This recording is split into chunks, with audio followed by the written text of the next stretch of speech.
We're having just an amazing time here at the 2009 ICAS convention, speaking to everybody from the guy who does the Cub Act all the way up now to the Snowbird boss. We're looking at an industry that's evolving and changing, and the role of the military teams at this point is something that everybody's kind of looking at and wondering where the future is. Let's talk about Snowbirds just finishing up the 2009 season and what 2010 and 11 are looking like for the future of the Snowbirds. Well, just to go back, Jim, to the 2009 season was the Centennial flight in Canada. So it was a historic landmark for us. And we were able to celebrate that performing coast to coast, doing over 100 flypasts for 100 different towns, being able to outreach to smaller communities that jet teams normally wouldn't be able to access. So that was really a thrill and an honor for us. And of course, we had the thrill as well of coming down to the United States, performing on both coasts from Miramar all the way to Oceania, and being able to share with our American neighbors the skill, professionalism, and teamwork of the Canadian Forces. As we move ahead to the 2010 season, it marks the 40th anniversary of the team, so another landmark year for us. We've been able to share our performances with over 1 million spectators as we've gone through different venues, and it's just really a thrill and an honor to be part of such a heritage. Well, obviously the Snowbirds are such a unique enterprise among military airshow teams. One, no fly-by-wire, no afterburners.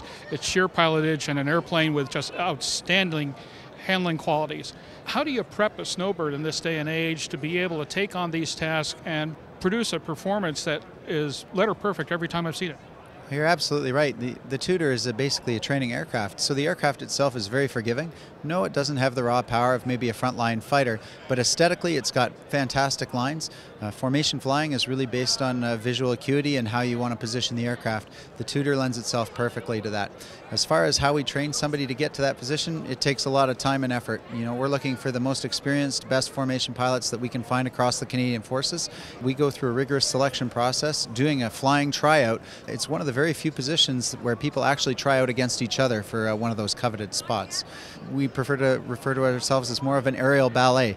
You have to use every percentage of power in that 2,700 pounds of thrust that the Tudor produces in order to be able to fly the maneuvers that we do.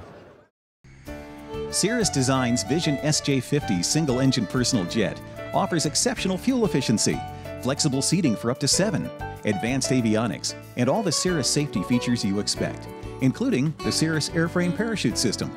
With its V-tail design, the Cirrus Vision is technologically advanced, yet engineered to be simple to fly, to allow owner pilots more lifestyle pursuits than any other personal aircraft. Learn more about the Vision SJ50 at cirrusdesign.com. What's the future at this point for the Tudor? As I understand, the life of the aircraft as far as the Snowbird is concerned is now extended through 2020. What's a future Snowbird aircraft going to look like? Well, first of all, as far as the life of the Tudor goes, it is an excellent platform for what it does, and it performs remarkably well. The actual studies for how long it can actually last within the fleet is still coming to its final determination. But what we do know is that there's a desire and a will of the Canadian public to see the Snowbirds. This is coming into the 40th season of the team, and over those years we've been able to build a reputation as somewhat of a Canadian icon. For us to be able to go across Canada, show the skill, professionalism, and teamwork of the Canadian Forces, I think it's something that the public is looking forward to. So I'm very confident and secure in the future of the team. As far as the aircraft itself, we have a lot to do with the Canadian Forces itself, determining what our next frontline fighter is going to be, how we're going to evolve our training. Technology certainly takes a front role in that, so we don't want to rush into any decisions into a new aircraft, and of course it makes economic sense to try and tie those things together. So as an operator right now, I have absolute confidence in the Tudor and its ability to carry on for the foreseeable future. I look forward to, as an aviation fan, what the future holds and what we'll look forward to as an eventual replacement aircraft. One of the things that I find unique about the Snowbirds is that while a number of military teams are uniquely identified with a service, the Snowbirds are identified with a nation. And that's to kind of carry a tremendous sense of pride and responsibility. Absolutely. We represent the men and women of the Canadian Forces first and foremost. And as the Snowbirds, we're the instrument that gets to meet the public. Of course, most of the operations that we do these days, whether they be on land, in the air, or on the ground, you don't get to have that front-hand interaction with the public. We're fortunate enough that when we go to an air show or we're at a display, we're able to shake hands with the public and share those stories. And I think it's that personal relationship with them as a public allows them to identify with us, and that's what creates the tight bond.